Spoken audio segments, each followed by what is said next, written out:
Welcome everyone to Western Mass News at 6 on this Tuesday. I'm Chris Pisano. Another fight caught on camera at the Big E over the weekend, leading to 2 arrests. Western Mass News reporter Maria Wilson joining us live from the fairgrounds with the latest. Maria. Chris, it took about a dozen West Springfield police officers to stop the fight that happened here on Sunday night, and the whole ordeal ended with 2 people in handcuffs.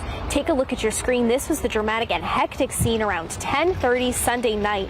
West Springfield police tell us the fight erupted involving several people. When police got there, they saw a man, later identified as Isaiah Faroga, repeatedly punching another man. And after police attempted to restrain the 20-year-old, he can be seen kicking a man in the face, injuring his nose.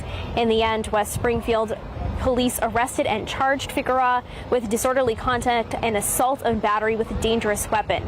Police telling us that Francesca Lopez was also involved in the ordeal. The 20-year-old was charged with resisting arrest and trespass after they say she refused to leave the fairgrounds and also made several attempts to get closer to Figueroa after the fight was over. And this isn't the first violent event to break out here at the Big E this year. On the fairgrounds opening day, a different brawl took place, and now with 2 fights happening within the fair's first weekend, Big E officials, along with the local police department, are revamping their security protocols. According to the West Springfield Police Department, extra patrols will be added inside the Big E with assistance from the Massachusetts State Police and the Hampden County Sheriff's Office.